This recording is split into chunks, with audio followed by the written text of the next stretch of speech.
Hello, hey guys. Can you hear me? Who else is here? What just happened on my live video? Let me see. Is the live video going on? It just ended. Oh my goodness. Something is wrong.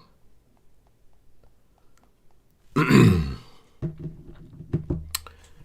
you guys hear me? Can you see me? How are you doing? All right. It's a Wednesday Raw Sex Talk with me, Benjamin. It's been long since I did this live video with this topic here that you see there.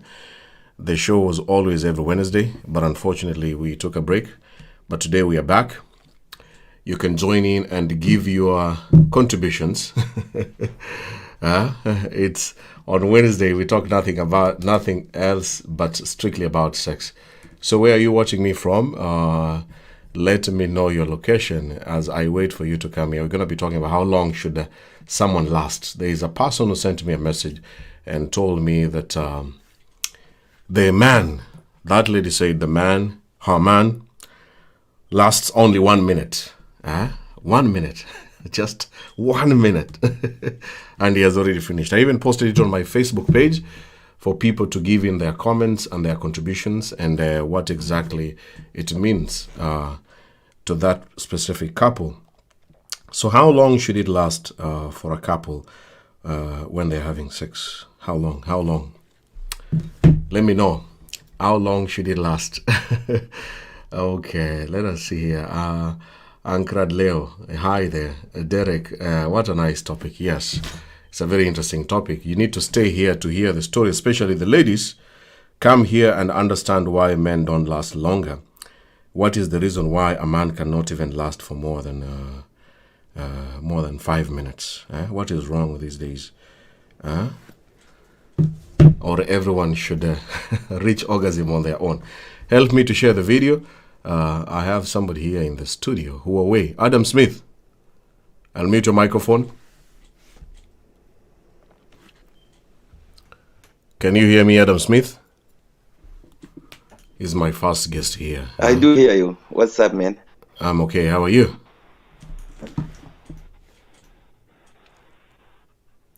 I can hear you. Yes, welcome to the show. Huh? Are you getting? Yeah, I'm getting you. How long are you taking for me to get you? Oh my God, this is a phenomenal topic. I love it. You love this topic, huh? Yeah, I like it. You know, because How long? How long should no a one man? doesn't. How long should you last when you're having sex? You know, this issue it depends what you eat.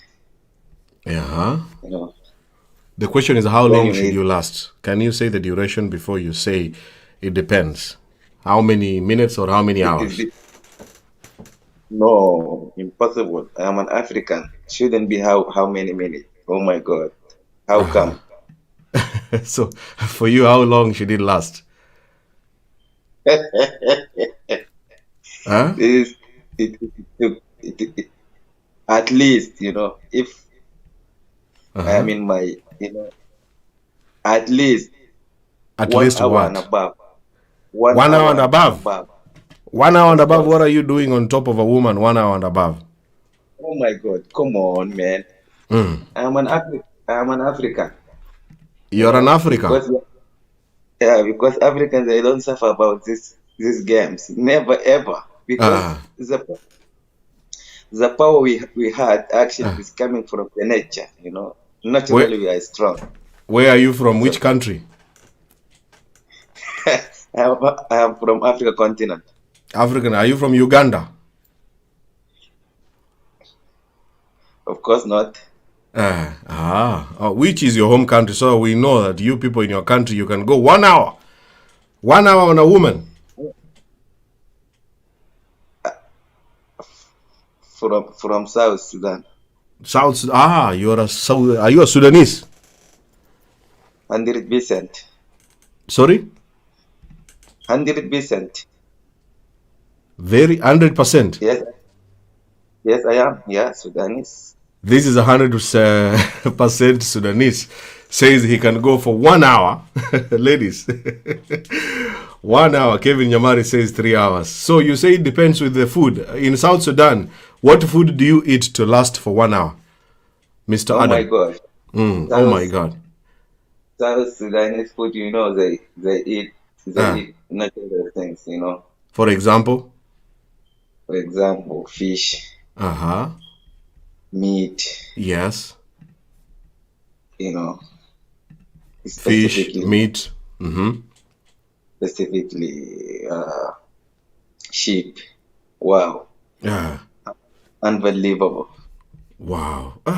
So you can go for one. You mean 1 hour without orgasm? Huh? Oh my gosh. Why do you mention the name of God all the time? Oh my God. Oh my God.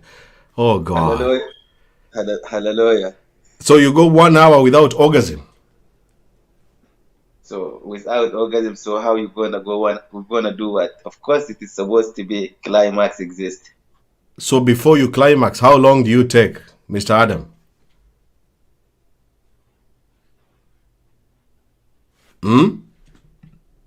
Somebody come and help this man here in the studio. He says he can go for 1 hour.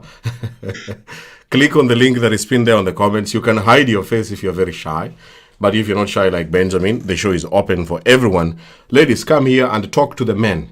Advise the men who take less than 1 minute.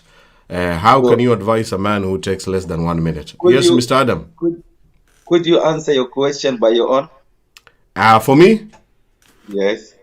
so long as my woman reaches orgasm, that's the most important thing. If she reaches an orgasm in 1 minute, that's okay. Then I can also reach mine. That is my style. I cannot stay there for 1 hour, my Oh, friend. you are Eh? funny actually. Yeah, that is my. So You long are as funny. she can reach orgasm and I also can reach orgasm, and then we are okay. It doesn't matter whether it's 2 minutes or 5 minutes or 10 hours. That is my style. As simple as that. As simple as that. That is my. This topic is very wide because there are people who understand sex as only penetration. Others also understand that sex is not just penetration. You can use your tongue, you can use your mouth. So, and also culture. You said you're from South Sudan. So, the way South Sudanese understand sex is not the same way I understand sex. So, it depends with so many You're gonna factors, which we will talk about in the show. teach me how you gonna use your mouth. It's just licking. You just lick the vagina. If the woman is okay and she's clean, why not? You just kneel down and lick her. After that, how you gonna eat food? Sorry? After that, after licking, how you gonna eat food? Is it You brush possible? and eat your food.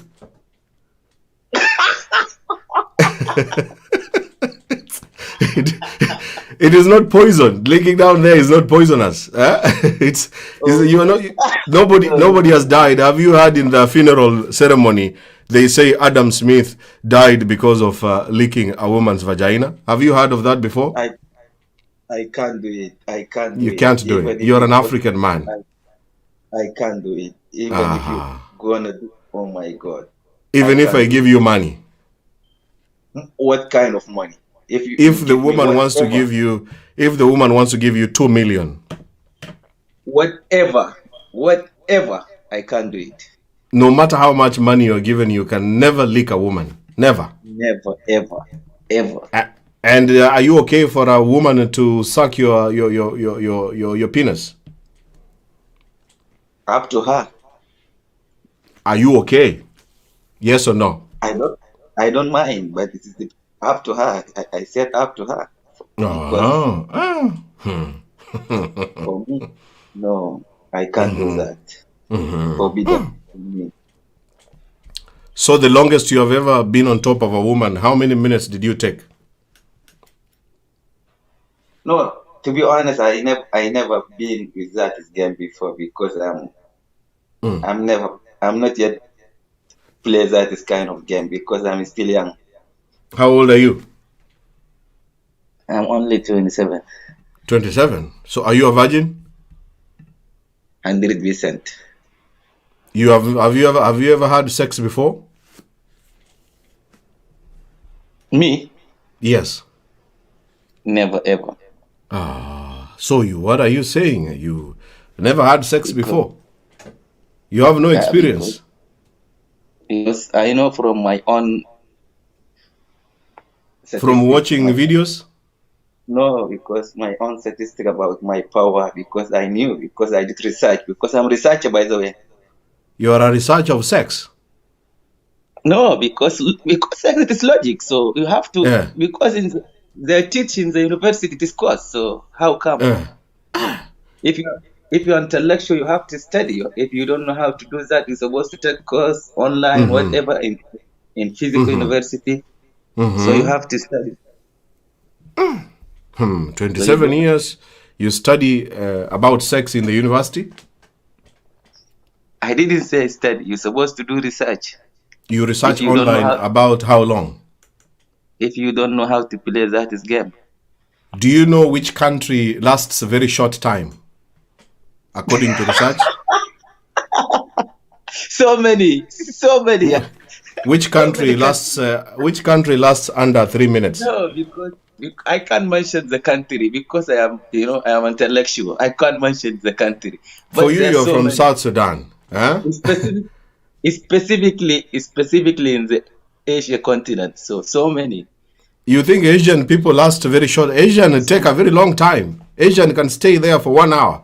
They are better than African. You know, Oh man, no. this guy here is totally. Huyu mtu ajui. This guy is totally no experience. Can somebody come to the studio and teach the people here? Share the video. We are talking about how long can you last in having. I'm going to be telling you the country that lasts a very short time. Very, very short time, under 3 minutes. Research was done in that country for the men, those who are married, those who are dating, according to how long they last in bed during sex. Share the video. If you want to join, you can join. You can hide your face. Some of you are very, very shy. Let me know in the comments what you think. If you practice sex with your cousin, hands up. Mora, oh my goodness, with your cousin. You practice sex with your cousin. Pastor Vincent, please reduce the volume in your room. Okay, all right. Toka hapa Vanis Kemonto is saying in Swahili, Adam Smith, get out of here, you are speaking theory. Okay, Bahati Kim says, arudi shule huyo ajui mapenzi, go back to school Adam, you don't know anything about sex. Okay. How long should someone last? How long? Pastor Vincent. Hello, Pastor, unmute your microphone on your name. Yes, nanisikia. Yeah, zima redio alafu tuongee. Haya, wacha basi. We have a pastor here. Pastor is going to tell us how long pastors last. Don't go away. Share the video. Tag a friend. Tag your ex.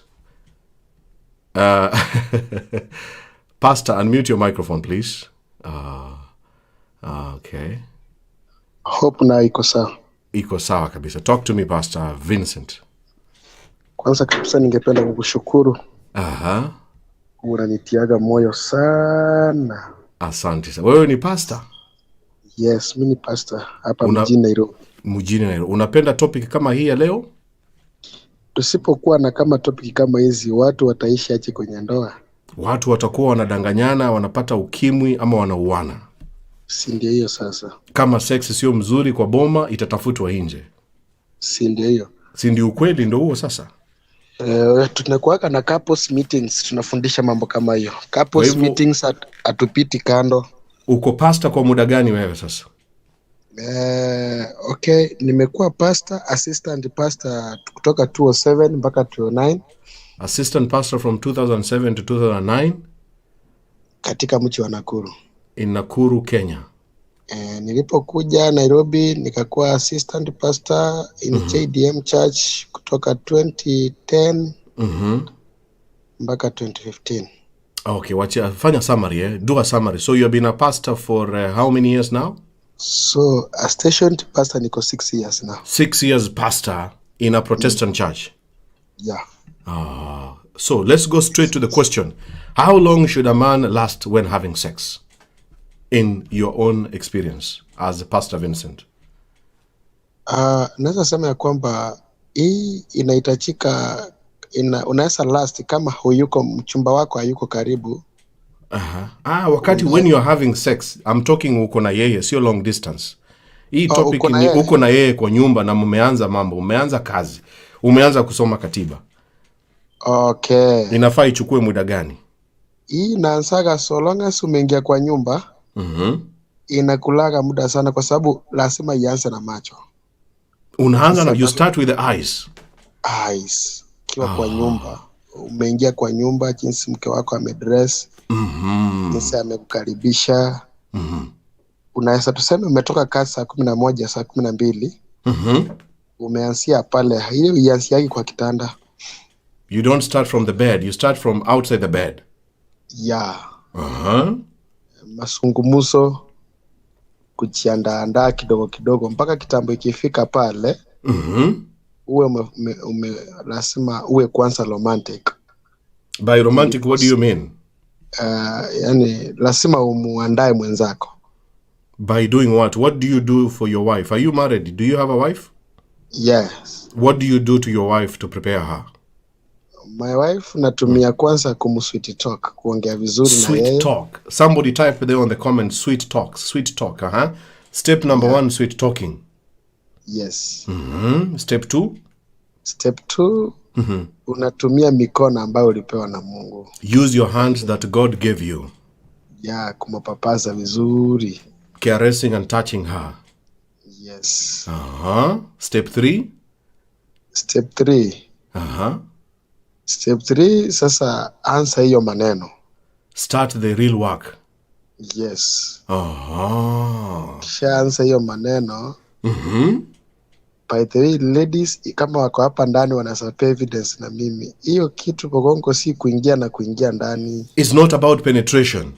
No, pole hapo juu tu, pole tu. You don't enter inside, you just play outside. Au ingi ndani kabisa. You don't penetrate very deep. Yeah, hapo juu almost an inch. Ladies, do you believe that deep penetration is not very necessary? Those who say it's not very necessary to go so deep. Let us see on the comments. This is Pastor Vincent is explaining how he does with his wife. No deep penetration. Sweet talk, step number 1. Step 2, use your hands and fingers that God blessed you with. Step 3, do not enter so deep. So deep. Fellow men, are you taking notes? Are you listening to a pastor talking right now? Have you shared the video? The video just started. Where have you been? So you don't go so deep. Just 1 inch. Yes. 1 inch. Because the upper inch ndio kuna maneno. You mean outside the vagina is where everything is? Na uko ndani kabisa. And so deep.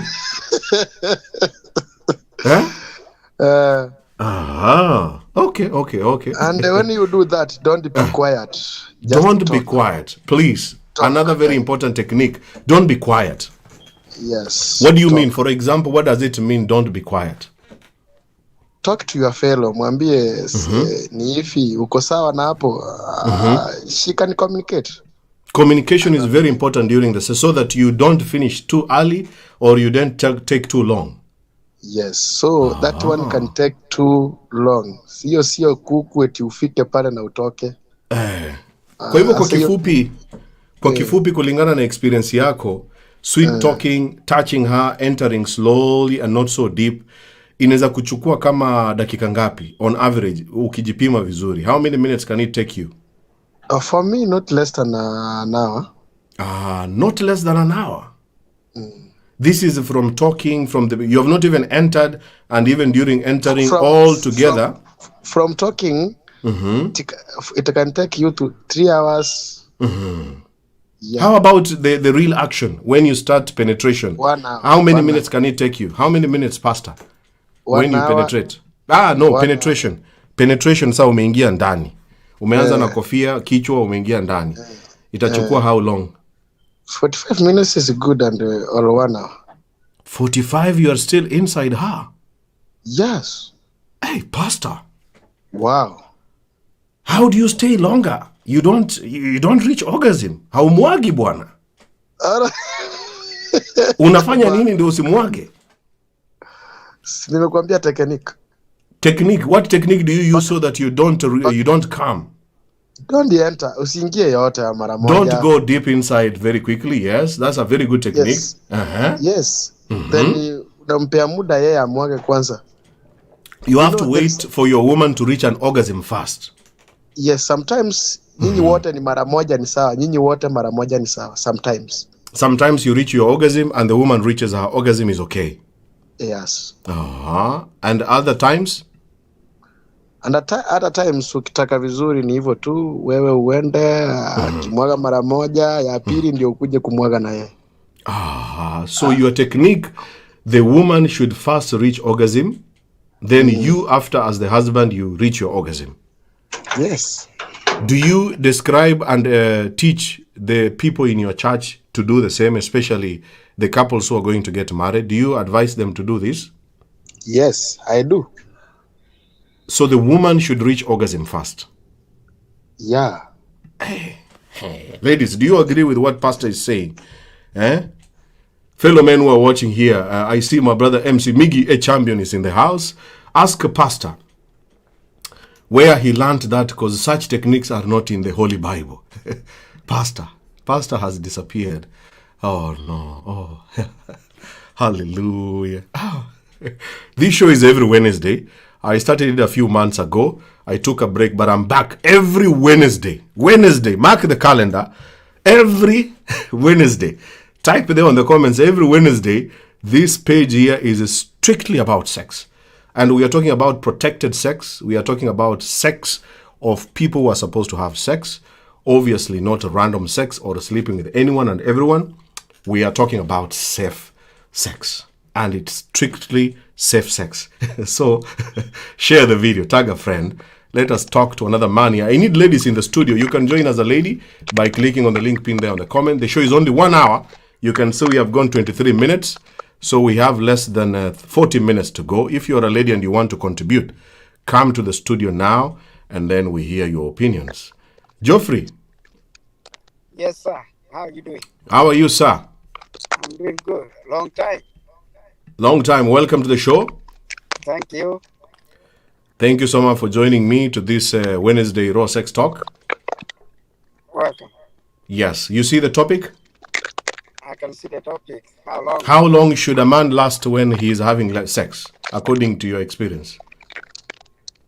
Okay.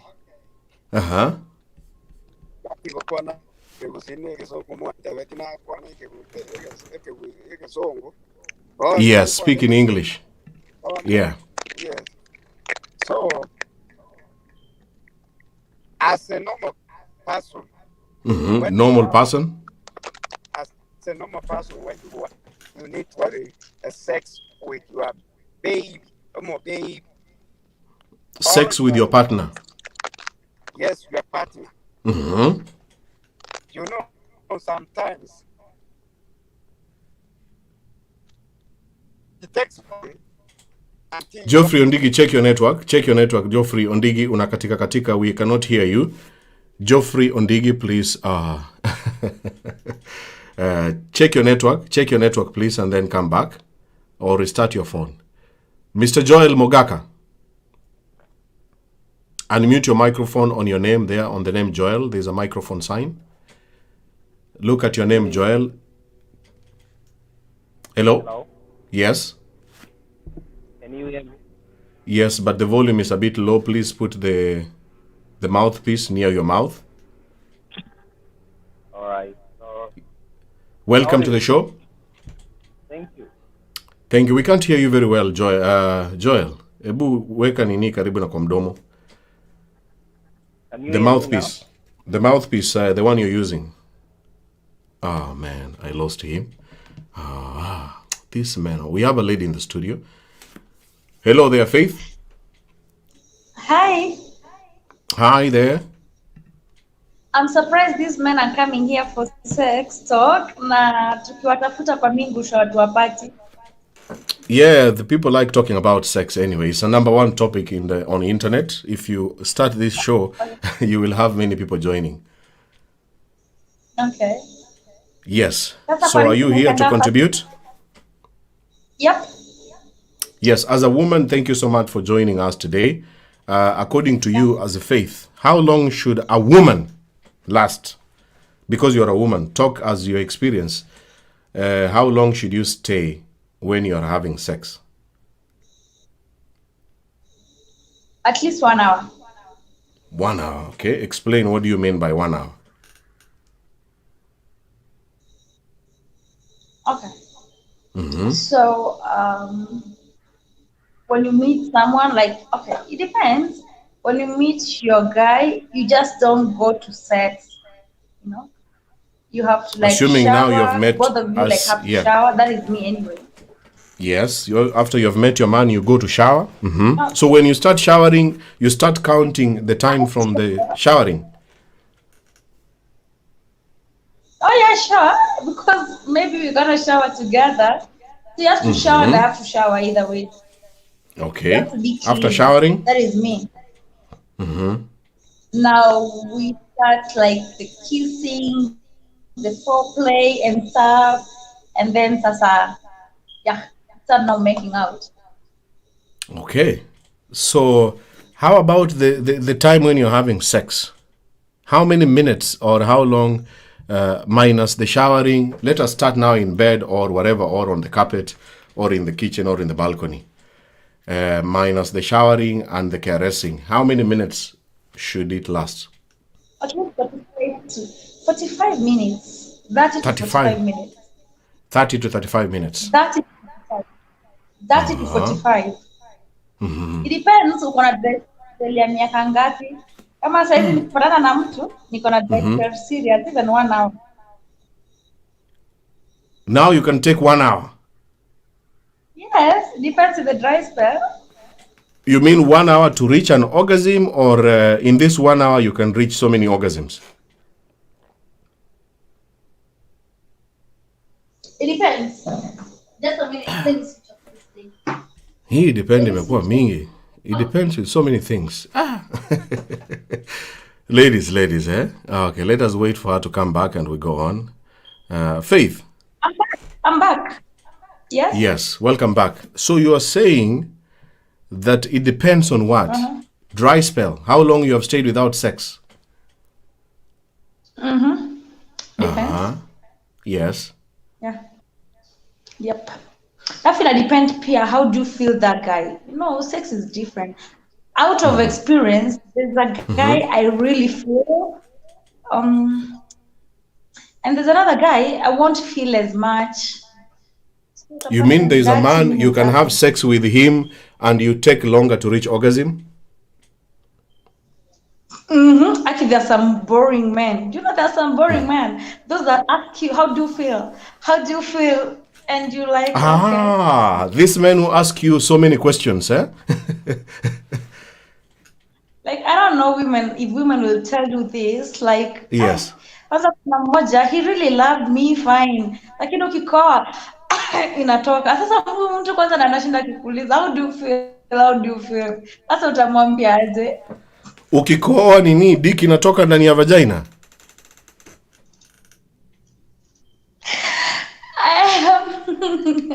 Anyway, I think men are blessed differently. Aha. So what about the ladies who reach an orgasm within 2 minutes? Wako. But for you, in your experience, how many minutes does it take you to reach an orgasm? Like depends. Like It depends. Like 10. 10 minutes, you already reach there. Yeah, 10 to 15. But you see, there are women who squat again. Sorry? There are women who squat. Like They walk squat, around. yeah, okay. They squat, yeah. Unaona So at tunakunywa least maji. unakunywa maji. Okay, Ndio sawa tukwende. sawa. Let me bring in a man here, Joel. Joel, unmute your microphone. Watu wako kwa studio wengi. yes. Welcome back. Thank you. So Joel, this lady is saying it can take 1 hour. According to you as a man, how long does it take you when you're having sex? Okay, Benjamin, let us be realistic. Mm-hmm. People are talking of more than 1 hour. I don't know what is that.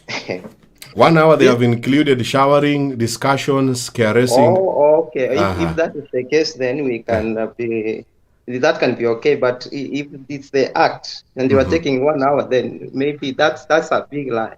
It's a big, you can't be inside a woman and stay there for 1 hour. For a whole 1 hour, how is that possible? No. Unless you are using drugs. No. Yes. Okay, how long can you last as Joel? Okay. For me, I want to, let us. I'm honest here in this. So 25 minutes. 25 minutes. 25 minutes inside. 25 minutes, but of course you have to use the techniques so that you don't come. Can you tell the men who last, like the lady who brought this topic to my inbox, she said the husband lasts only 1 minute. How do you manage to stay there 25 minutes? What do you normally do? No, the first thing you need to do, foreplay. Foreplay is very, very important.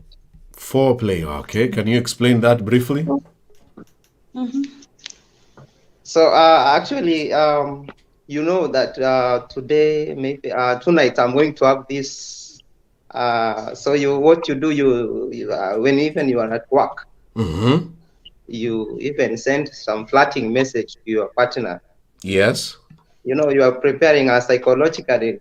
So tonight is going to be. Tonight I'm going to do you very well. It's going to be nice. Yeah. So by doing so, you are preparing psychologically. And now when you get home, the technique, the technique that I want you to get is. I'm getting you. You're getting there. It doesn't start on the bed. It starts from outside the bed. That's what you mean. Outside, you have to prepare psychologically first. You tell her today, so baby. Yes. Today it is that day. Yeah, and when you went back home from job.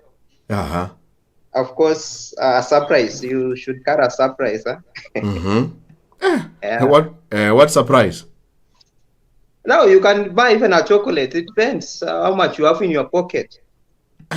Okay, chocolate, yeah. Yes. So you hand it over to her in a good way, a suggesting way.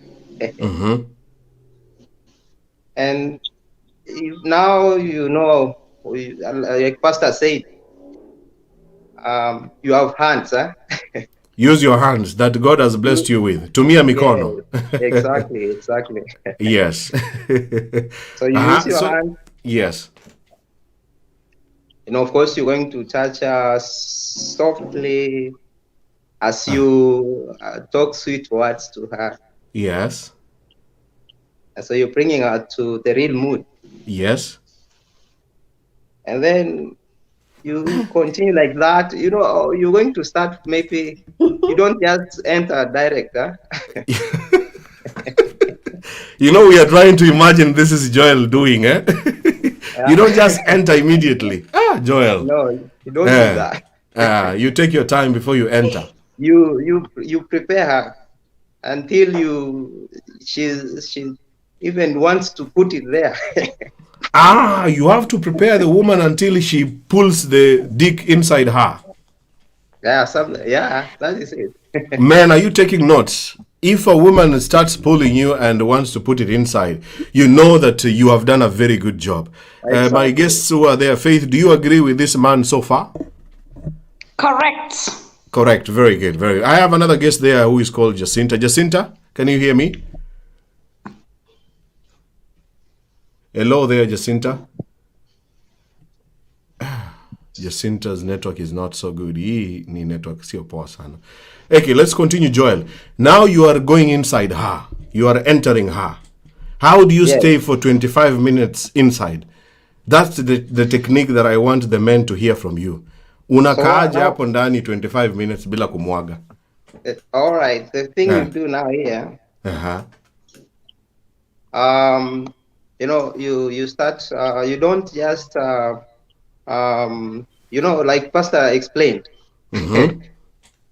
Unaanza tu nje kidogo, alafu unaingia nje unakaa kidogo, tena unaingia, right? And then if you feel like you are almost coming, you pull out and you continue, maybe certain press and such things, and then you return.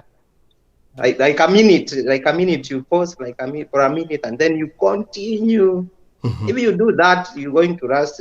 Trust me, not less than 10 minutes. If you have a problem of coming.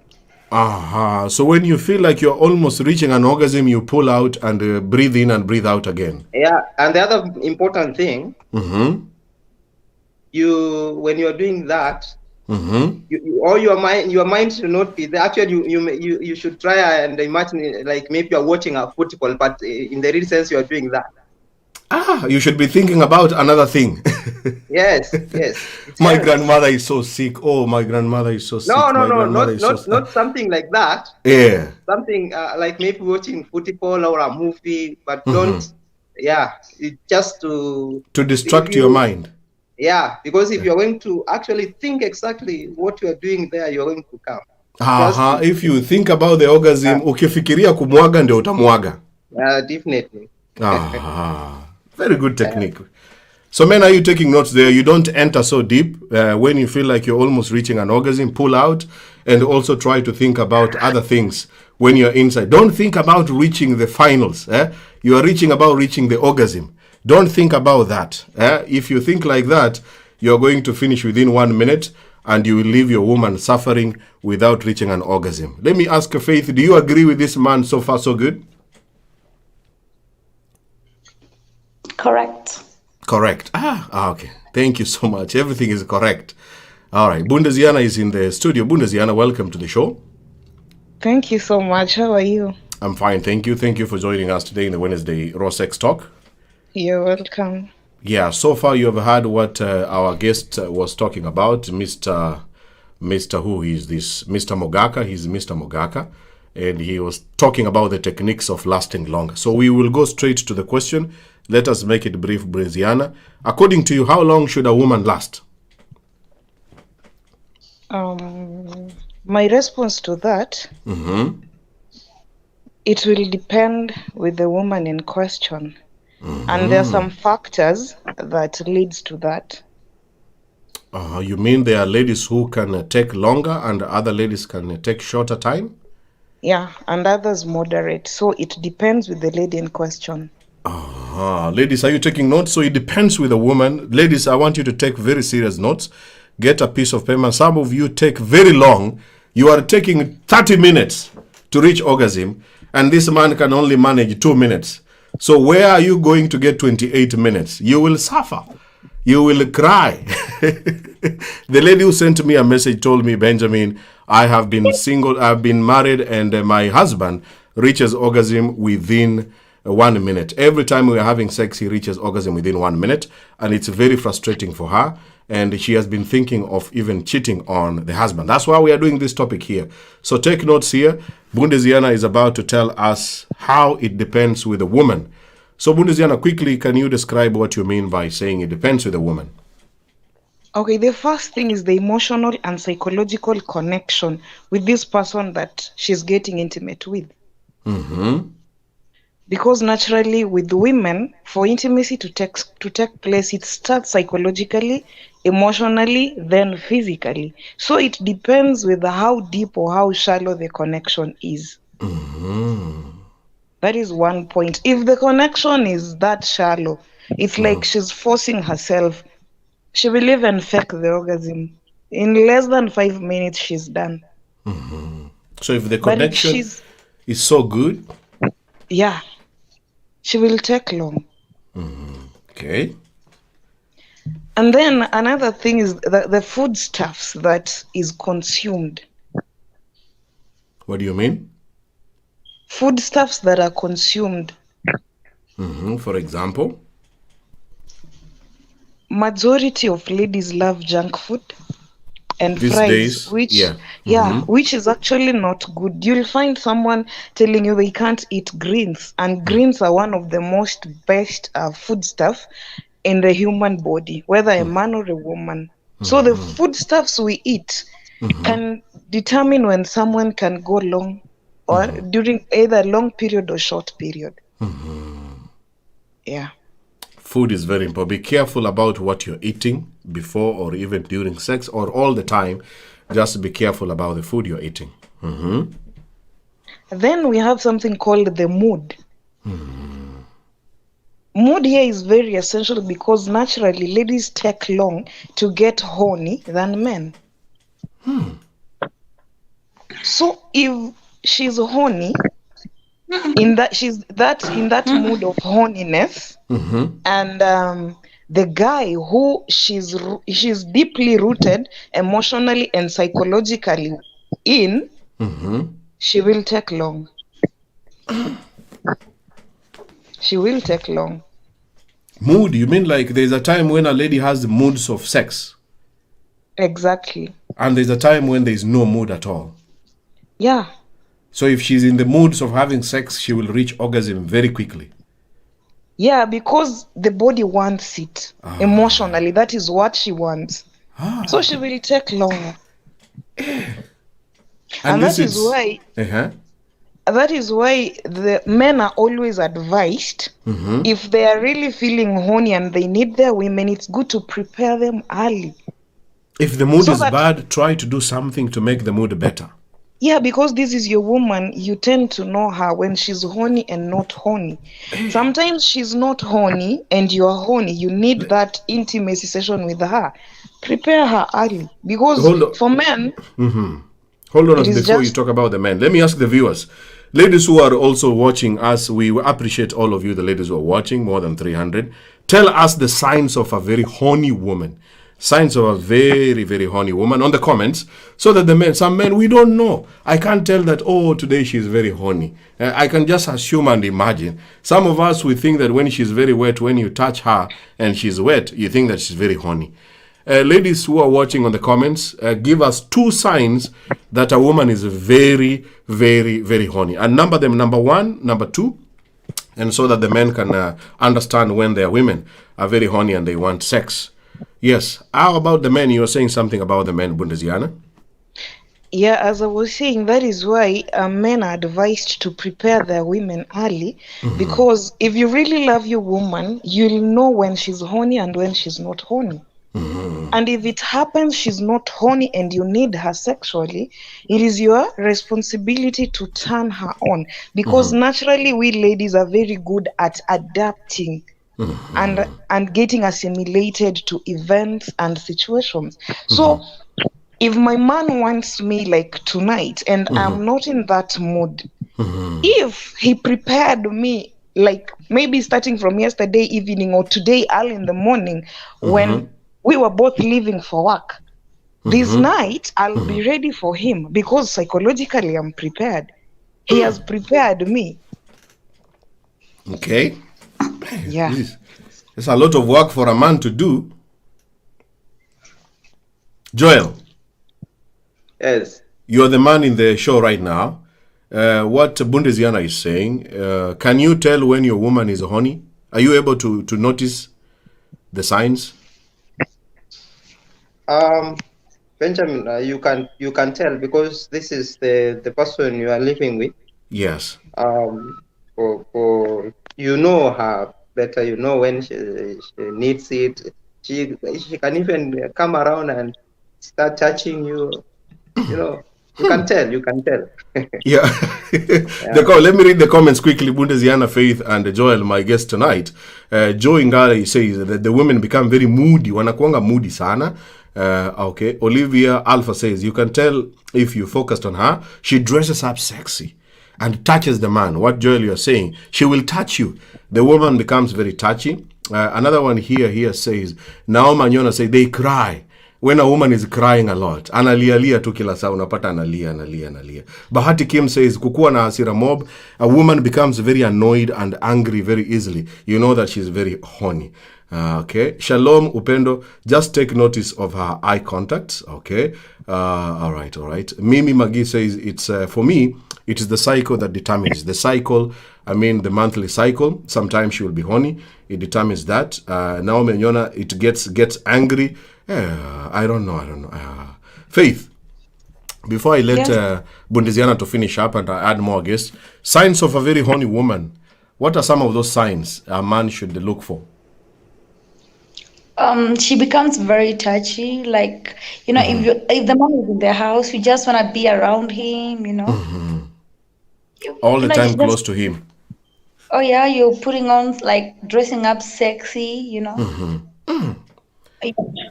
So when a man is busy watching football, Arsenal, Manchester, and you realize your woman is next to you, touching you, you know that this one, if you know, you know.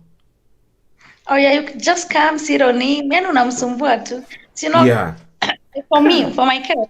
Yes. No, I'm cumbersome. You're a Kamba lady from Kenya? So I'm cumbersome. So I'll just disturb this man of mine. It's like a dog on heat. Bundesiana, yes, it's a dog on heat. Why do people say crying? Eh? These ladies who say they're crying a lot, Bundesiana and Faith, you two ladies in the studio today, when a woman is crying, Faith, do you agree that she's horny? I only cry. I don't cry. You don't cry. Bundesiana, do you agree with the ladies who are typing there that when she cries a lot, she's horny? Not all of them. Some not. According to you, Bundesiana, the biggest sign, very horny? The most common sign, just like the video you always play for us, whereby these ladies just throwing food on the table. She's not talking. That is one of the most common signs. In fact, let me play that video. That video is a very nice video. Let me play the video for the couples to understand that this is a very horny woman. Short commercial break, ladies and gentlemen. If you're watching for the first time, this is the Wednesday Raw Sex Talk with me, Benjamin. The show is every Wednesday. Remember that. Every Wednesday we are here, same time, and we discuss nothing but sex. Every Wednesday and other days we have different shows. Watch this video if you're a couple to know that your woman is suffering.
Now you know. Now you know. If you know, 59 minutes has changed everything. So the crying and somebody being annoyed, as a man, you need to study your woman very well when she's very moody around you. And you remember the last time you had sex with her has been taking too long. Please remember that video all the time. Back to the studio.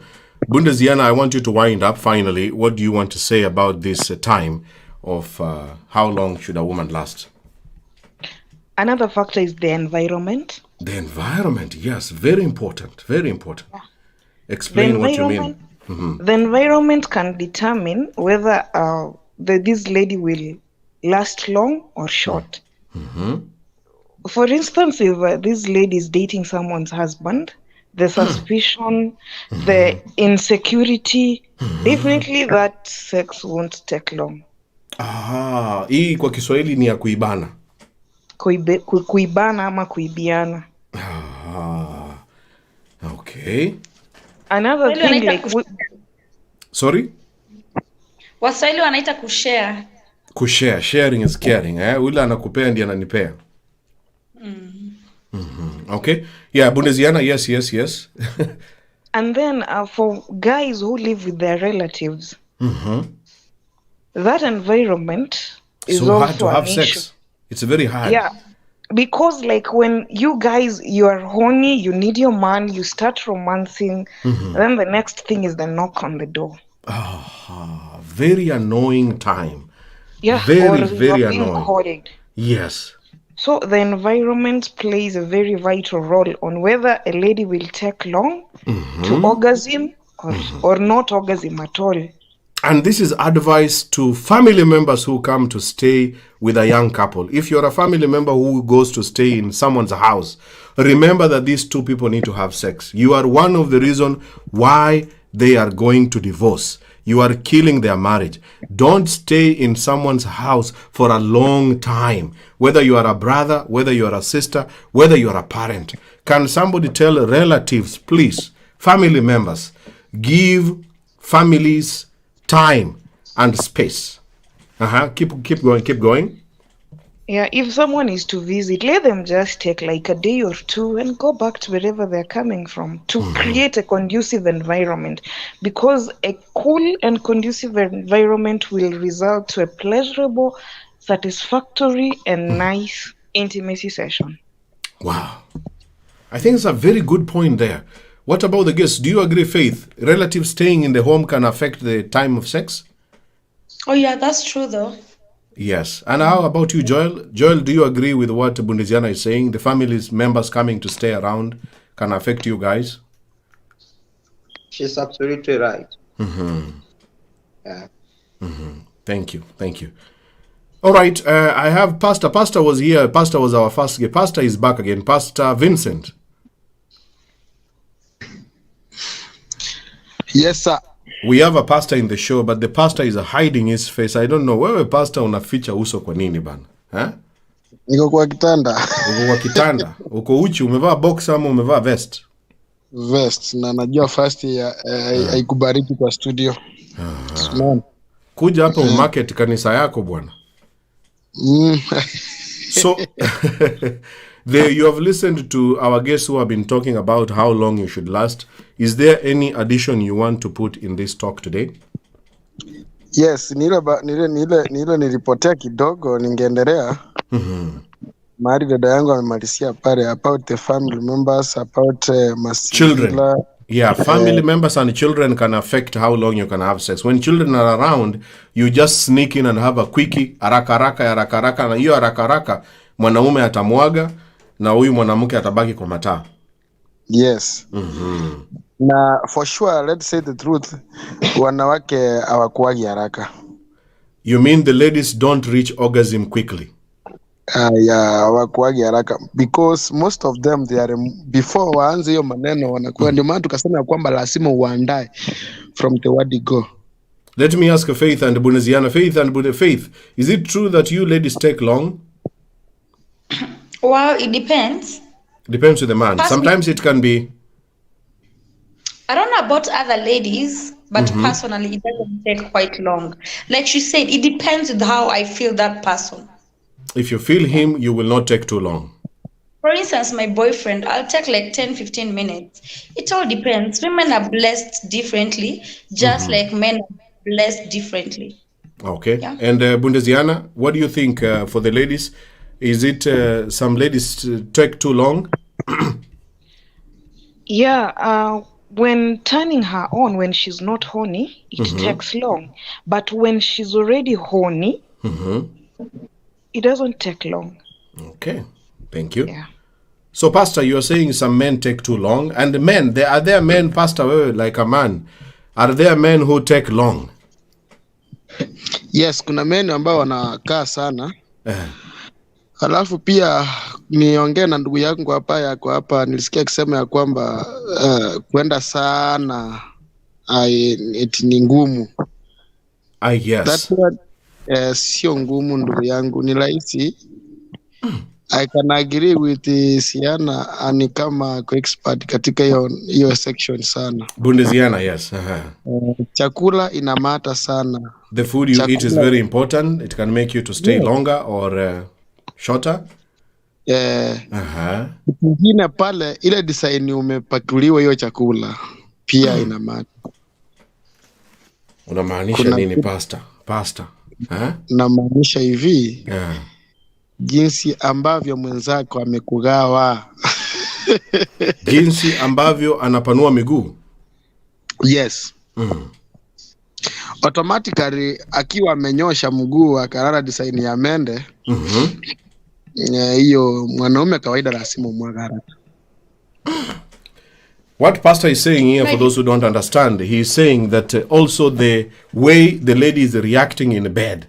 There are ladies who act like they are dead. They have just died. Wamekufa. Kama maiti. They are acting like a corpse. So, if the woman is participating, in short, what the pastor is saying, if the woman is participating, then it can take shorter for both of them.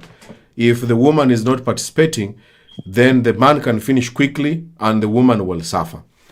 Is that what you're saying, Pastor? The woman should also participate? Yes.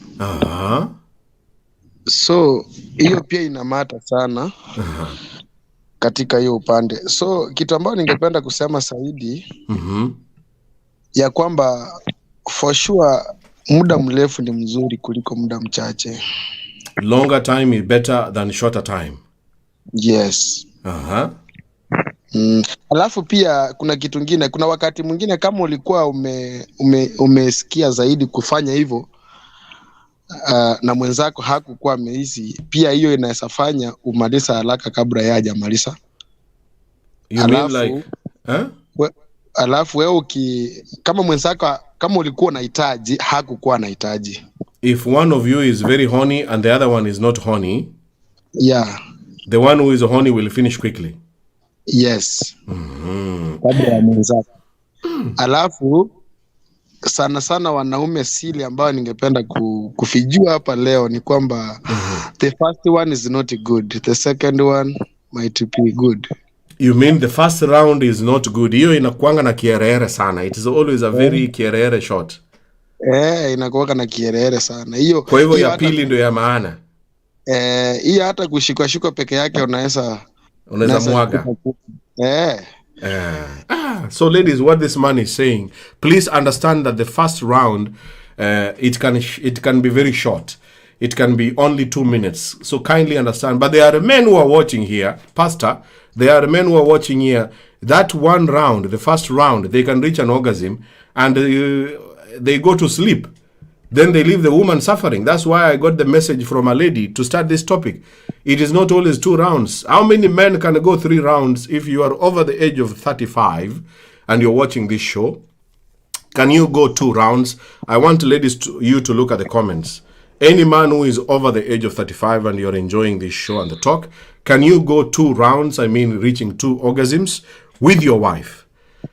Yes or no? Put there on the comments. Can you do it? Can you do it? Can you do it? So that we can see and understand. There are people who will say that the first round ni ya kierere, lakini hiyo ya kierere na amemaliza. Kitu next unasikia anangorota kama tractor, Anangorota ni kama ni sijui ni kitu gani, So that yes. Sorry, Benjamin. let me speak this. I think men are different. You know me, I'm Yeah. talking out of experience because I don't know about my sister's side. Experience different. Okay, I've not had so many men, but at least I've had one that, who could really go for a very long time. And even if he came, bado sijui kama ushaona mtu amekam na bado amesimamisha. Wako Let me use tuko kwa hiyo WhatsApp. Yes. Tuko kwa hiyo WhatsApp group. Sasa, Yeah. you see, it depends. Men are different. There's that man who will still come and continue. Oh. And when I was young, I would even go up to 6 rounds. I had so much energy. Okay. And that's something new. Faith, It all depends Faith. with who you're with.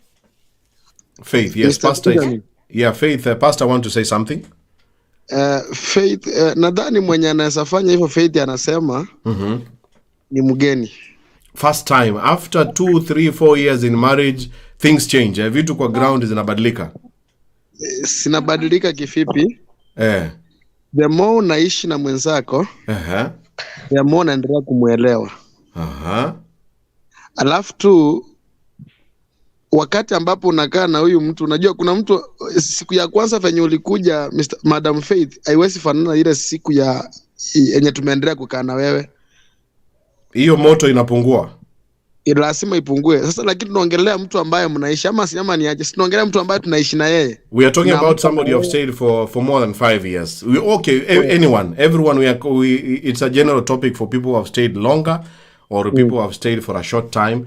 But at the end of the day, the topic is about how long should you last when you are having sex. So it depends with so many things. In short, what Pastor is saying, if you get used to each other, some people can go only 1 round and can use that 1 round to satisfy their partner.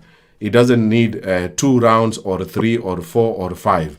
So long as one strong one can be good. Yeah, can be good. But let me ask you something. I don't understand the part where Pastor is saying that you have to prepare someone. Like, it's a woman. And now there's this part whereby women deny their husband sex. There's nothing like, I'm married and I'm not in the mood. If my man wants sex, oh my goodness, give it to him. But do you agree like, what Faith is saying? Okay, that time, of course. In my opinion, I beg to differ with my sister here because there are factors that makes a woman detached from her husband psychologically, emotionally, and finally physically. If this man is this type of man who you cannot share or discuss anything, you cannot tell him. He's a 2 minutes man all the time. He's a 2 minutes man. 2 minutes he's done, leaving you there hanging, leaving you still horny.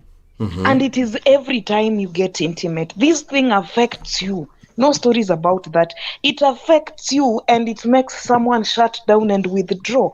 That is where it reaches a point. She will just put herself on the bed, spread her legs for you, and she's like, okay, maliza unifunike, because she's not there psychologically and emotionally. So finally, she will detach herself physically. Wow. Because, as you understand, most people don't talk about their sexual life. They don't talk about it. They look at it as a taboo.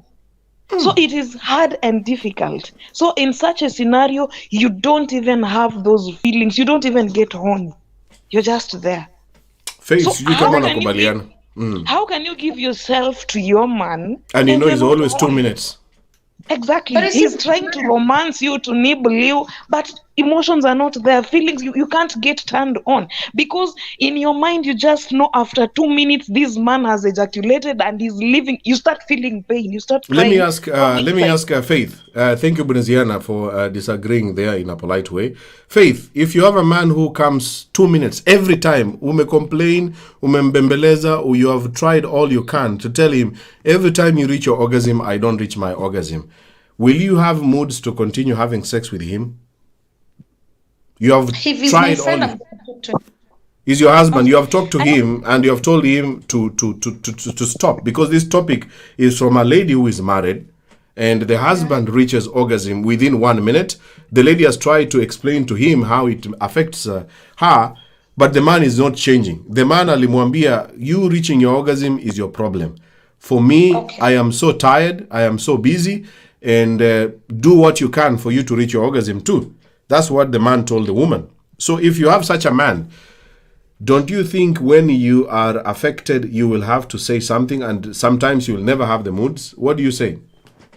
That is true. Like, if my man cannot listen to me, then why am I with him in the first place? You see, that's why a woman, you see, I'm not the type of woman who would stay in a sexless marriage. Yes.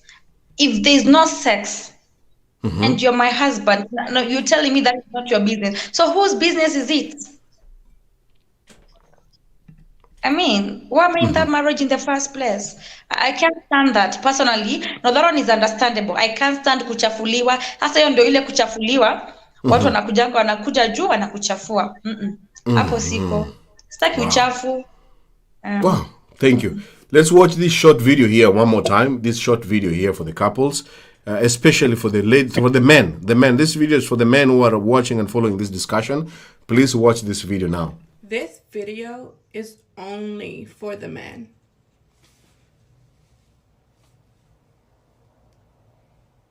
Be gentle. Not that. Gentle. Not that. Gentle. Got it? Cool. One more time. This video is only for the men.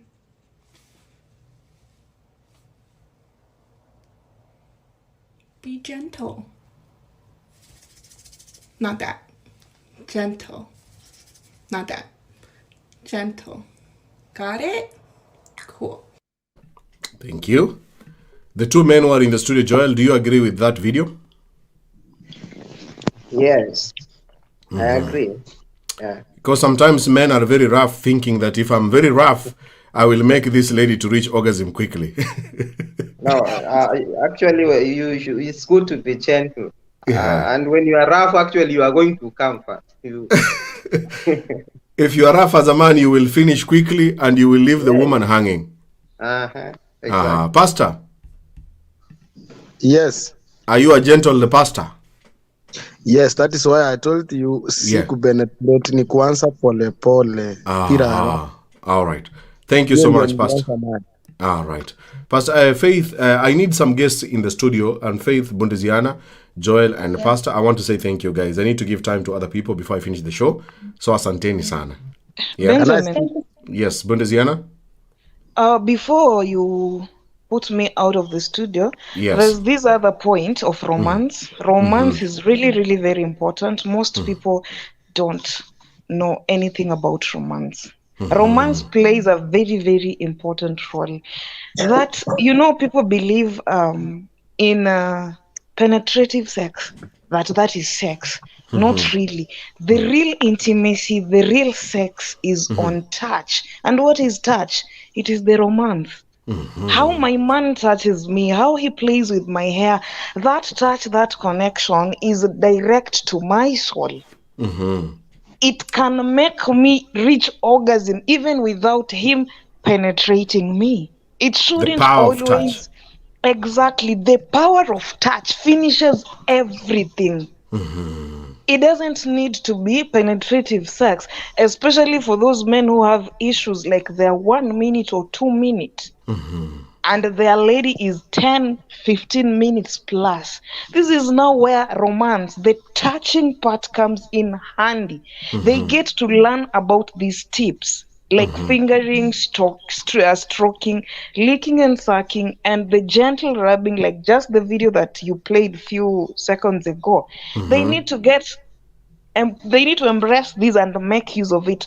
Because if your woman is a 10-minute lady, or 15 or more than those minutes, and you're a 2-minute man, you can still satisfy your woman and make your woman reach orgasm if you are good in romance, that power of touch, and you get to learn how to finger, how to stroke, how to lick and suck, and how to rub.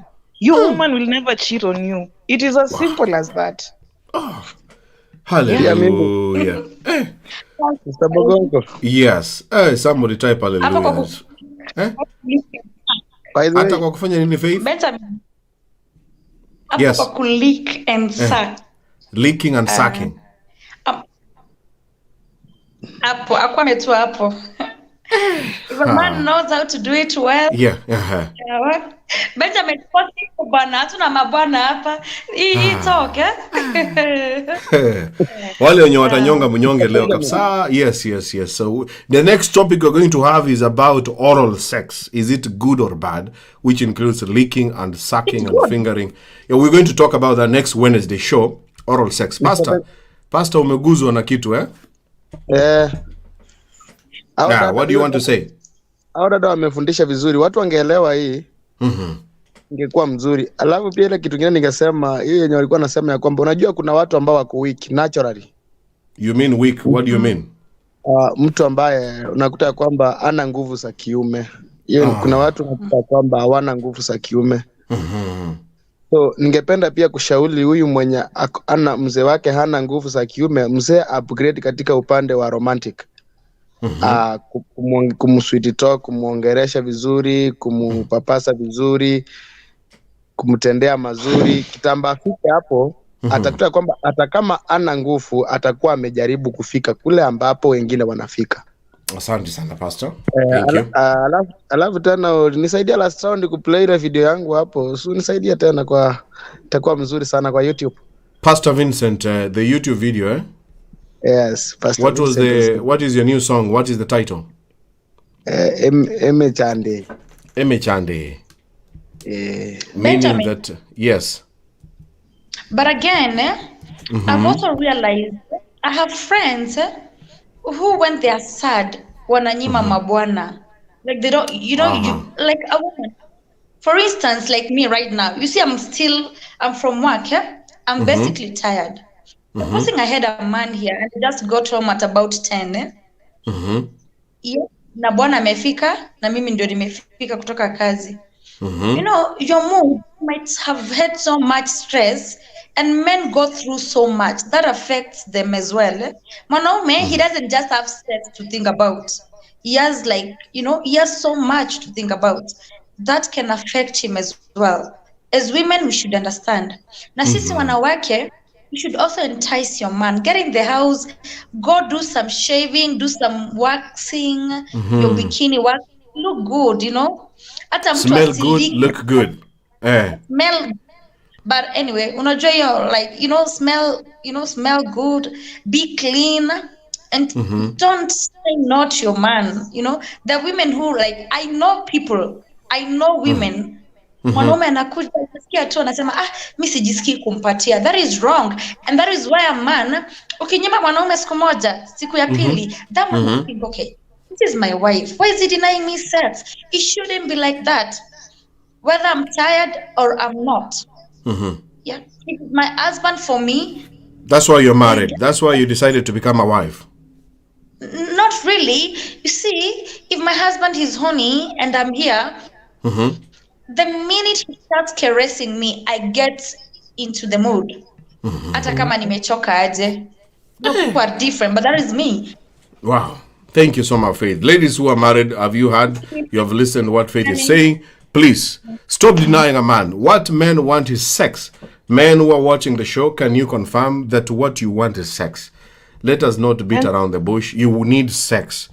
Whether what, do you need sex, yes or no? If you're a man and you're watching and you're married, you have a woman, you have a wife, do you really need sex? Joel, do you agree with what Faith is saying? There are women who deny men sex and this affects the duration? Yeah, I agree, but I should be made to understand why the women should deny their men sex. There is a reason why they are denying, but the more they keep on doing that, do you agree it will affect the duration? Definitely it will affect. Yeah. The man will just be like, okay, now finally I've been given, let me wacha nimalize haraka haraka nimwage and sleep. Yes, kwa sababu umemnyima unamnyima Benjamin, na alafu wanawake. Okay. Now, wanawake, this is it. You see the waist. The waist? Yes. You shouldn't just sleep. You know, sex is just not about sleeping na kuinua miguu. Shake that waist, my sister. Like your life depends on it. Wewe Faith ni mkamba, wachia hapo. You mean like you shake like this? You shake like this? No, nengua kiuno, you know, like shake it. I'm nataka experience. Like shake that waist. Ride your man. I mean, sex is not the only sex type. Thank you, Faith. We will do another topic on how to spice your sex, how to spice up your sex. That's another topic again. But next week, somebody remind me, next week tumesema discuss oral sex. Is it good or bad? I know we did it a few months ago, but we need to repeat it because one of the other things to make this sex last longer, it depends with the definition of sex. And I want to ask all the viewers and even the guests, what is the definition of sex according to you? Mtu akikuuliza sex ni nini? How you define sex determines a lot on what you can do with your partner. Some people believe that sex is penetration. Some people believe that sex is licking, sucking, and penetration. Some people believe that there is no penetration. How you define sex is very, very, very important. Some people believe that sex, a man should reach orgasm. Some people believe that sex, the woman should reach orgasm and then the man should reach orgasm. As we finish this show today, I want you to begin thinking according to you. If somebody asked you today, this evening, this night, or this afternoon, how do you define sex? That definition that you give to him or her, it means a lot about what this topic is all about. Wewe sex ni nini kwako? That's what I want you to think about as we finish this show today. Sex ni nini kwako according to you as a man? Ni kumwaga, ni kufanya mwingine amwage, ni kusquat, ama ni kutosquat, ama ni kufanya mtu alie. Sex ni nini kwako? I think about that question there, but Faith, I have to let you go together with Budha and Tiana. And because there are people waiting in the studio, please understand that. Benjamin, Yes. Finally, okay, finally, before I go, there's something I would like to share with the men who are watching, and they share with other men. You see, our lips as women, this V part here. The V part? Yeah. It is directly connected to a woman's clitoris. This part. And it can be activated by those nice, affectionate, compassionate kisses. There are some ladies who really wet. Some even go to an extent of, is it coming or reaching orgasm by those kisses. So this part here is directly connected. This V part here is directly connected to the clitoris of a woman. So let them make use of that. Thank you so much. Hey. You're welcome. What is Yana, the V part? Yeah. Sorry?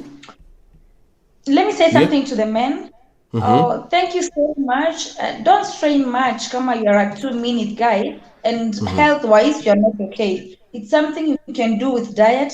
Lakini wale wa kukaa sana, Mungu awabariki sana, sana. You're doing as well. Those who take longer before coming, God bless them. May God bless them. Yes. Faith Butindi there, a Kamba lady from Kenya. And the Bundeziana, Pastor Vincent. Pastor Vincent's song is also, I'm going to be playing it shortly. The lady Faith has said, the men who take longer, may God bless them. Mungu wabariki, you guys are the best. You stay longer. Should the show continue or should we end the show? Because the show is every Wednesday, only 1 hour. Those who view or watching for the first time, let me know in the comments. Type there FT. If you're watching for the first time, the show is every Wednesday Raw Sex Talk. I took a break, but now I'm back. Hatujamaliza. Wale wenye wanaenda kulala, enda walale. Kama umeshikwa na roho mtakatifu ya kunyonga, wewe enda unyonge pole pole kivyako. Enda tu unyonge, ujisaidie, usiumie. Kama uwezi nyonga, ongoja mpaka siku yenye Mungu atakuja kusaidia mtu wako. Pole sana, hii show kila Wednesday itakuwa inakuweka kwa moral, especially for the single people. It will be a punishment for you guys, but it's also not only punishment, but it's knowledge. You are learning. When that time, ile siku utapata bwana yako, ile siku utapata bibi yako, when God will bless you with a man or a woman, whatever you're going to do, you'll be like, wow, Benjamin, you helped me to understand that it's not always about the duration. It's about making people have a good time when they're having sex. First time we have Mercy Nalukoni, thank you so much. Thank you so much. Like and follow the page, Mercy. Angel Lily, thank you so much. Thank you. Winjira Hamadi, thank you so much for watching. Thank you. Anyole Super, thank you so much for watching too. I hope you like and follow this page. Thank you so much. Some of you are typing there FT, and you have always been watching and following my shows. I know your names. Don't think I don't know you. Shame on you for typing there FT. Now unajua, you know very well you are always in this page watching and following. Shame on you. You need a woman or a man in your life. Violet Onyango, Victor Aviko. Victor. Hello. Wewe Victor. Yes. Asa hawa ni wale wenye wako na points zile mzito. Violet. Yes, Benja sasa. Welcome to the karibu sana. Thank you. Kwa haraka wewe unasema how long should a woman last? I think around 40 to 45 minutes. 40 to 45 minutes. Yep. So wewe kama Violet, do you last for 45 minutes?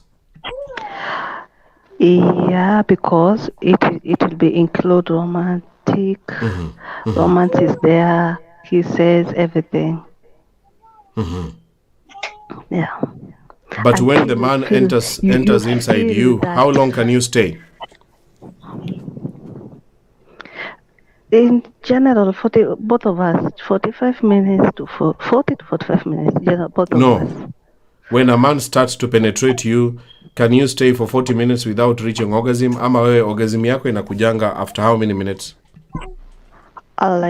Yangu maybe inaweza kuja after 20 minutes.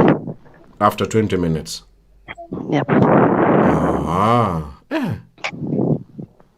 So advice to the men who come quickly. What can you tell the men who finish very quickly? Kwanza, it depends with the health of somebody. What advice do you give them?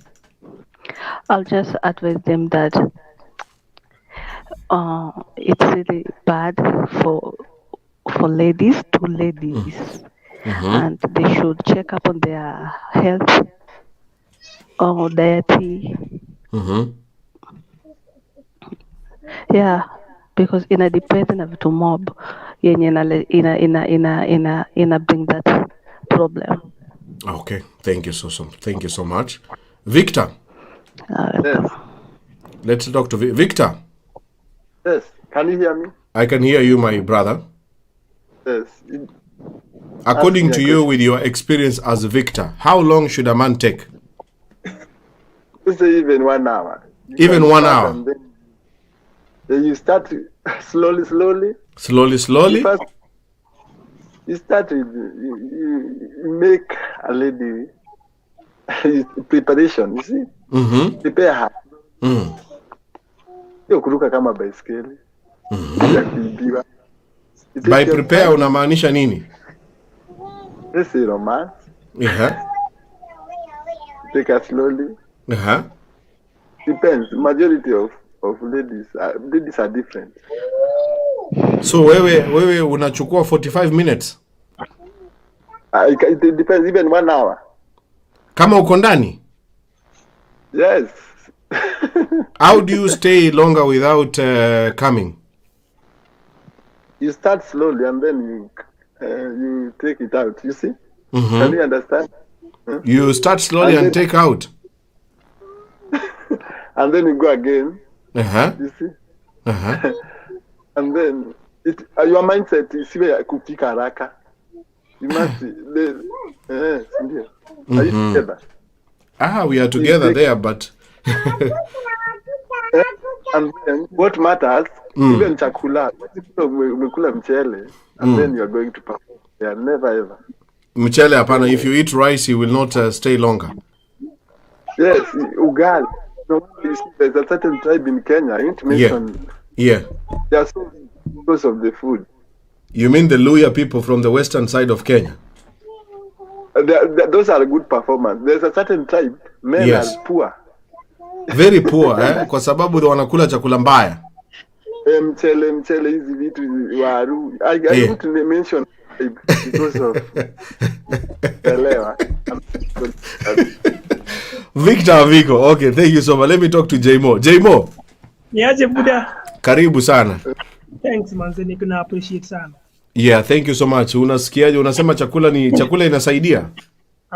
Inachangia percentage. Mtu wa waru na mtu wa ugali, nani ata take long? Waru na ugali unajua they are one and the same thing, ni moto.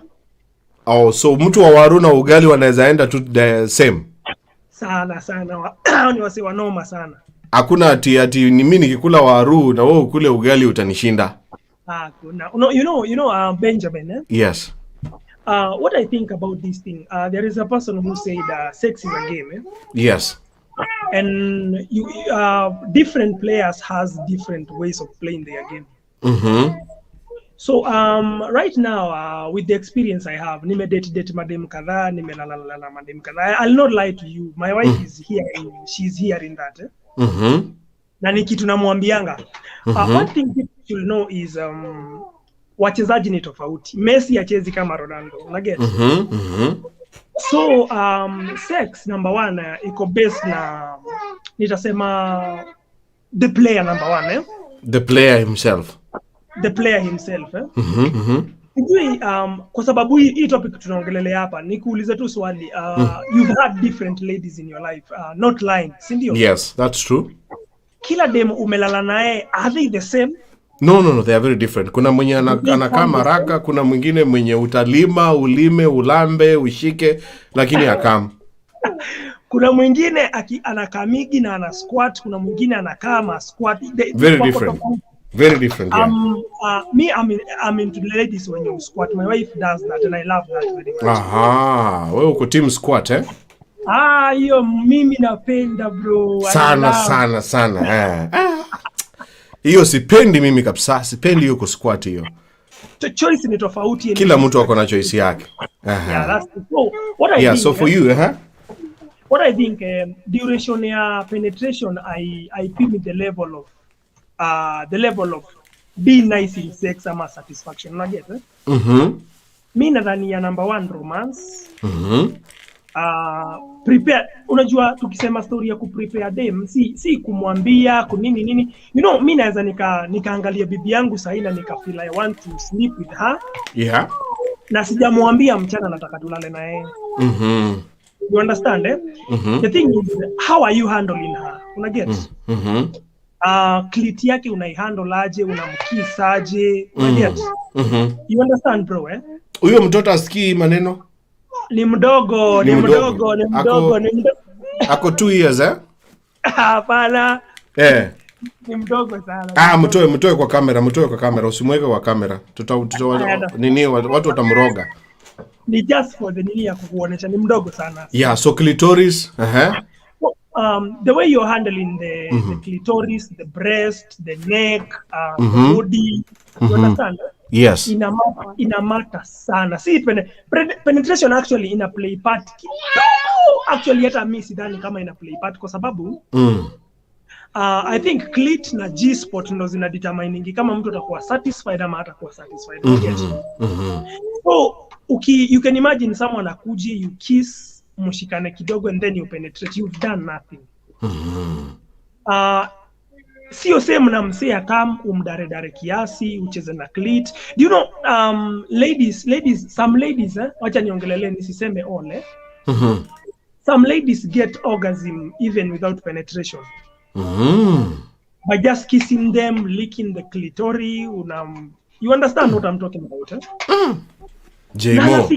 Na orgasm kabisa bro, na yani hata you don't need kuingia. So it's not a must that lazima hii dick ingie ndani. It's not always a must. Sio lazima dick ingie ndani. Juu with the experience I have, nimefanya vitu. Nikiongea hizi vitu mimi you're a married man and you are speaking from experience. And from the bottom of my heart nataka kuongelesha wase kwa sababu ni show kwa platform, eh? Yes. And people are listening. Na najua hii ni kitu, you know, ni kitu wase wanasikiza na people are going through hard, na ni kwa sababu people are looking for better sex. You know, people are looking for better sex outside their marriages. It's a very painful thing. That's true kwa sababu it's a very painful thing by the way when you think about it. When a man steps out na anaenda kutafuta hii sex naongelea, It's going to affect not only the wife, not only the children, it can affect his job, his image, his so yani inaweza muua kabisa. Kila kitu Yes. affect kila kitu hata wase wako around here. So me what I think is penetration no. Me according to me na what I think it is. Your definition of sex is not only penetration. Actually penetration nimekwambia ina play a very yani kitu kidogo. Penetration ile kusema tumalizie sasa. Tuue sasa yani tumalize. Wacha ni mwage alafu tulale. Sasa wacha ni mwage tulala kwa sababu you've done the other part. So for you, Jmo, in your opinion, to make this sex last longer, you do oral sex. Can you lick the vagina? Yeah, I do. Yeah, I do. Hiyo sio kitu nitaficha ama niwadanganye hapa. Can you lick can you lick your wife's vagina until she reaches orgasm? It's not can I ako hapa, I do and you can do. Your wife can confirm you can do that. Yeah, I can confirm. Yeah. And you enjoy doing that and your wife enjoys. Kabisa. You know the problem with also the relationships we have. Number one, ukikuwa na napenda kuambia wanaume hivi, stick to one person. Na ukistick to one partner utamjua, uta make sure ni msafi. Number one, kitu mingi wase wanaogopanga ni usafi. Ngoja kidogo kabla tuongelee usafi. Huyu Victor, wewe Victor. Yes. Unaweza lick mwanamke? Can you lick a woman's vagina? Sijajaribu. Okay, this one can huyu hapana. Let me ask Violet. Violet, can you suck a man's penis?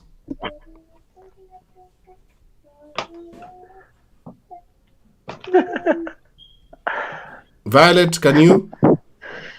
Yes, I can. Yes. No problem, eh? Okay. So Violet can suck, Victor cannot lick, but Jmo is married and can do that. No problem with oral sex. So Victor, Jmo, go on what you're saying. So you understand what I'm talking about, eh? Yes. The problem is ukichoose different partners ni kama kwenda kukulia sahani tofauti. Utakuwaga always uko sure hii sahani ni safi ama sio safi, una get. But when you stick to one person unakuanga unajua kitu safi yake ako hivi. You understand your partner, eh? Yes. Yeah, so me I think according to me penetration ni pande yangu, penetration doesn't. Yes, eco it will make you in a play part kwa sex, but okay. Sio eco that important sana. Hey, kuna mtu ameuliza what about you Benja? Hapana, bibi yangu ana watch anasikiza. So mimi niko kwa TV, mimi na host show. Sitaki nijichomee picha Unataka rates zangu zipungue. Lakini kama ni kutaka kulamba tunalamba tu, na kama tunalamba tunalambana. Kulambana ni mzuri, inasaidia sana. Lakini you know Benja, yeah. you know even the most successful people say this, na iko na a very big connection to everything around the world. If you don't want to risk more, you will not get more. If you don't risk more, you will not get more.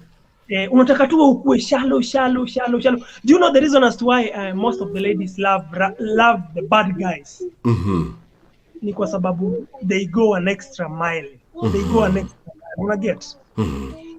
Sio ati umekutana na dem hapo by the way, not most ladies wanajua kama mademo. Unajua mademo hawajui kama mademo wengi hawajui kuna kitu inaitwa kukam, na wanaume wengi hawajui kama mademo kukam. Orgasm, yeah. Some people don't know that. There are ladies who don't reach orgasm. Actually, out of 5 women, 2 of them do not reach orgasm. Yani ukipatana na wanawake watano, if you meet 5, 2 of them 2 wameorgasm, 3 have not. 3 of them do never reach orgasm. For them, so long as the man is enjoying, the man has amemwaga, na mwanaume anaonekana amefurahi, for them they are very happy. And those are the ladies you want to talk to, that sex after getting children and making children, it should be about you enjoying. After making children, what is the importance of sex? That is the question I also want you to think about. Remember the first question I asked you, what is the definition of sex according to you, as we finish? And the second question is, after making children, why are you having sex? Think about it as a couple. Mumezaa watoto ndio. Mmepata mtoto mmoja ama wawili ama watatu. Sasa hii sex, kazi yake ni nini? You have to think about it. Why are we having this sex now that we have children? Think about it as a couple and ask your husband or your wife, why are you penetrating me? Why are you licking me? Why are you putting me? Kwa nini unaniweka miguu inakuwa? Kwa nini unanipeleka kifo cha mende? Kwa nini unamwaga haraka? Kwa nini una take time? Lakini sasa karibu tumalize hii show. Lazima nimalize hii show. Inakuanga 1 hour. Nimeenda 1 hour 30 minutes Na watu wanapenda sex up. Hey! Kama inasaidia msee Benja hata ni poa Yeah. So wacha tumalize hii. Violet, final advice to the ladies.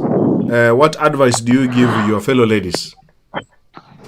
Okay, naambia sex can maintain marriage and can destroy marriage.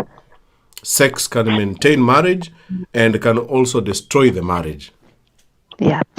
Wow. Very powerful statement. Remember that. The sex that you're having with your man or your woman can maintain the marriage or can destroy the marriage. Hakuna haja wa explain. Yes. Victor. Yes.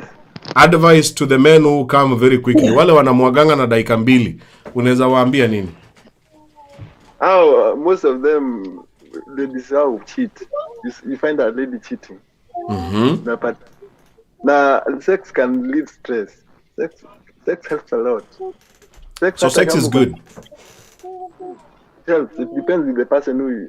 And the ladies need the dress. Najua dress contain.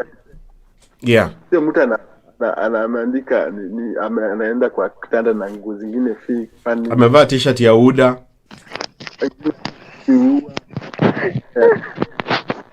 Amejifunika socks kwa kichwa. Alafu hiyo wig yake ni ya mwaka mzima. Hiyo wig. Some ladies are funny. Ni kama mtu anacheza movie ya horror.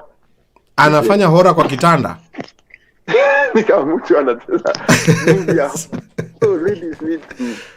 So ladies need to be very careful about their hair and the way they dress. And the kuoga. There's certain things too. After one round, even you don't want to go another round. After one round you feel like ananuka ama tunanuka. Unajua hata wewe Victor lazima uoge. Usiyeseme mwanamke aoge. The woman is clean and you are very dirty. It's vice versa. It's vice. Both of you should be clean. You should be very, very clean before you go to bed. But ladies are different. You see these slim ladies. These ladies they are loved, but no wonder the white men love them. By the way, the ladies who are, I have realized that the white men always go for slim ladies. I don't know the viewers who are watching. Do you realize that the white men come for the slim ladies in Africa? Yes. Yeah. Why is it that way? It depends, but mingi wana maji mingi. Another thing. Wanapenduliwa, unaelewa? It's easy to do every position and they are very flexible. Yeah, but my girlfriend is fat, but even though maji mingi ana but your girlfriend is fat, but she's not watery. Can you? And then is she flexible? That's a story for another day. Hey, Benja. Okay, Violet. What do you say? Achane, nataka ku disagree na yake. Disagree with Victor. What do you say? Yeah. Kuna some men unaweza hata kama uko slim umpatie style zote. Umpatie hata na 360 degree. But still he will cheat. You know the problem. So if it is a discussion, you have to discuss. Ndo nasema it is two parties to discuss whether you are slim or you are chubby, you are fat, the discussion, alafu na appearance sa yenye unaenda kulala. Cleanness is the key of everything. Cleanness. Okay, thank you. Inakaa tutafanya topic nyingine, does appearance matter? Does appearance matter when you're having sex? No, I disagree with that. No, we'll just discuss.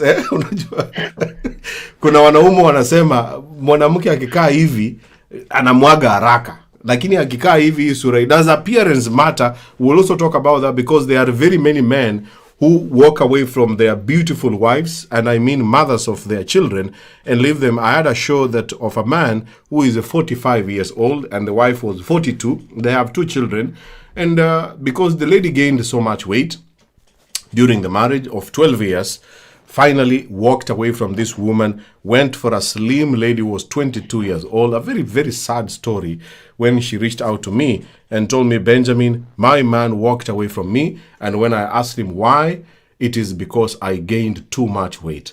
And that is also about appearance. And people don't want to talk about that. A man will never tell you about appearance that is important for him. But my advice is always this: if you want your woman to be slim or to be the sexy body that you always wanted, take the same advice you are giving her. Do the same. If the woman is trying to maintain her weight, do the same. Wacha kung'ang'ana hapa nje kutafuta wanawake wengine. Appearance matters, and most men understand that. They agree on that appearance really matter for a woman. The challenge is on the woman, but you as a man, I have to tell you as a man to man talk, be careful about what you eat. People have talked about the food, what you drink. In short, if you want your woman to be slim and enjoy the sex between you and him, do something about your body. Be careful about what you eat. Be careful about how much you sleep. Be careful about how much you drink and what do you drink. In short, wewe na wewe chunga hiyo mwili yako. Hapana ngangana unasema bibi hana mwili mzuri na wewe mwili ni mbaya. It is very unfair and very unfortunate, and there is no happiness that you're going to get there. There is no happiness that you're going to get by running away from this woman to go and look for another woman who is better off than your wife. If you can work out things between you and her, then you will save so much, so many dramas, and so much pain between the two of you. Jmo, let's finish up with you, Jmo, because you are married. You say, how long have you been married, Jmo? For like, I think, 5 years now. For 5 years. You have 1 child or 2 children? I have 4. You have 4 children. Wow, congratulations. I married when I was 19, 19, yes. Huyu mtoto sa, the kid is making some noise there, but your final advice? My final advice ni, let me tell men something. No man is weak in bed. No man is? Weak in bed. Aja realize anachezanga namba gani. You understand? Yes. Ajajirealize, ajajua, ajaelewa potential yake, kwa sababu we tend to copy much. Unaget? You think this is what is right, you think this is what is right. According to you, what do you think is right? Another thing, if you've ever had sex with your friend, you can tell me. You understand? Yep. Sex is not about meeting someone and just sleeping with them. It has a lot. Unaget? So if you're having sex with your partner, your girlfriend, your wife, let them be your friend. Talk things out. Ukiwa sisi uongeanga vitu zingine na wife, na nikitembeanga hivi najiuliza, we ni sisi kweli? You understand? Yep. But through that conversation you'll start realizing, atakwambia, unajua mimi ukinishika hapa mimi ukam, unajua mimi nikifanywa hivi mimi ukam. You understand? Communication. Kwa sababu most of the ladies wana cement ego ya mwanaume ndo asimuoneshe nikaa kwa weak. Una understand? Yep. But the moment you start coming out, ataanza kukwambia mimi by the way ukinishika clit alafu uingie mimi ukam na mimi orgasm. Una understand? I like that. Mgongo ukiteremka, ukifanya nini ukiniuma shingo, mimi ukuwa rose. Una get? Yes. Let no one lie to you ati yakwambia ati mood. Hakuna mood. Sisi we have sex when we are bitter with each other, when we are happy with each other. You understand? When we are hungry, when we are tumeshiba. So let's not blame anything. Just realize namba yako ni gani. Usicheze number 8 na wewe si wa number 8. Unaget? Thank you so much, Jmo. Asante sana. Yeah. Thank you, Jmo. Thank you so much, Jmo. Thank you, Victor. Thank you, Violet. Ladies and gentlemen, we have to finish the show, but I want to say something here that I saw online about this topic here. In conclusion, what have you concluded? If somebody asks you, Benjamin, sasa kwa hii show yako 1 hour 40 minutes, what have we learned? What I want to say, there is no right or wrong sex duration of sex. In short, there is no 1 hour or 30 minutes or 1 minute. Let me actually put there on the comments, this is the summary of this show today, so that you don't go and say, Benjamin did a show and they say the 45 minutes is the most important time. No. We are not doing that in this show. What we are doing in this show is to build good relationship between two people who are legally and allowed to have sex between the two of them. Look at that comment there that I put there. There is no right or wrong duration of sex. There is no standard definition of what is normal. People should communicate what makes sex feel good and satisfying for them and structure the encounter around it. Having continual, open communication. Underline that one. Continual, open communication. Musinyamaze. Continual, open communication and focusing on each other individual's pleasures can generally make sex better. Focus on individuals' pleasures. Kitu inamfurahisha, focus on that. Focus on it. Focus there. Stay there. Kaa, shinda hapo. Hata kama umechoka, shinda tu hapo. Lamba hapo, shikilia hapo, kula hapo, gwaruza hapo, puliza. Do anything that you can. This is the most important conclusion in this show today. So there is no specific time and there is no legal time that you should be there for 1 minute or 10 minutes or 1 hour or 30 minutes. Remember to communicate and lastly, make each other enjoy. If you do that, then your sex will be better between you and your man or your woman. With that having said, thank you so much for every guest who joined here. Thank you so much. And all of you who commented and shared the video, asante sana. Thank you too. I really appreciate your time and also your contribution in this show. Those who watch for the first time, this is Benjamin. I hope that you enjoy the show and the discussion. Please join in again next Wednesday. I have to go. I wish you a good night, those who are going to sleep. Good afternoon, those who are in the US or in Canada. Those who are in Europe, Middle East, and Africa. Enjoy your night. Thank you. I hope to see you next Wednesday for another Wednesday Raw Sex Talk. And take care. Enjoy your sex, protected sex, beautiful sex. Those who are single and still searching and looking for someone to enjoy this beautiful gift from God, my wish and my desire is that one day you get to experience and enjoy this. Thank you. Thank you for your time. And thank you for being here. Take care and God bless. Thank you so much. Thank you. Thank you, guys. And goodbye. Good night.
Mighty Records.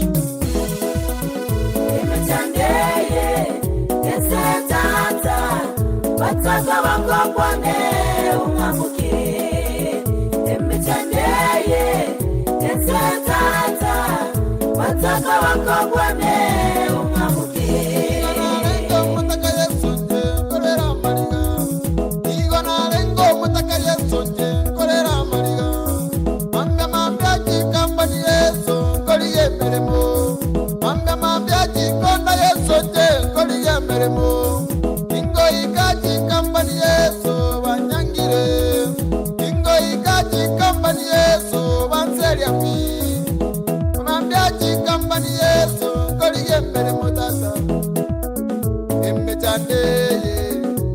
yense tata watoko boko kwane ungambuke imechande yense tata watoko boko kwane ungambuke imechande yense tata watoko boko kwane ungambuke imechande yense tata watoko boko kwane ungambuke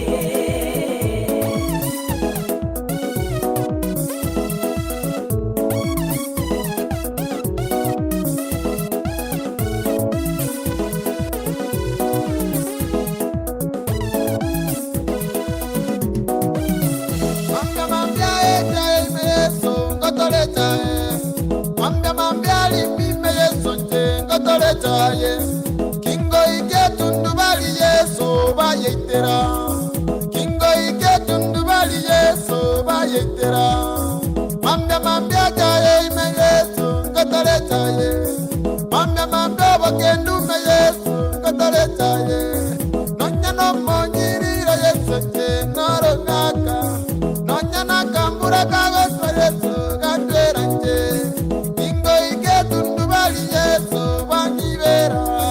Kingo ike tundubali Yesu wairachikiroe imechande yense tata watoko bako kwane unyambuke imechande yense tata watoko bako kwane unyambuke imechande yense tata watoko bako kwane Media Sara Yesu, Yanyangire, Inkonya Matoke Yesu, Aragunda, Inkonya Chimkaza Yesu, Jagunda, Inkonya Suguma Yesu, Yatoba, Inkonya Nonya Namana Yesu, Barikore, Chanteye, Yenseye Tata, Wataka Wako Kwane. Yense tata wataka waka kwane imechande yense tata wataka waka kwane ungambuke imechande yense tata wataka waka kwane ungambuke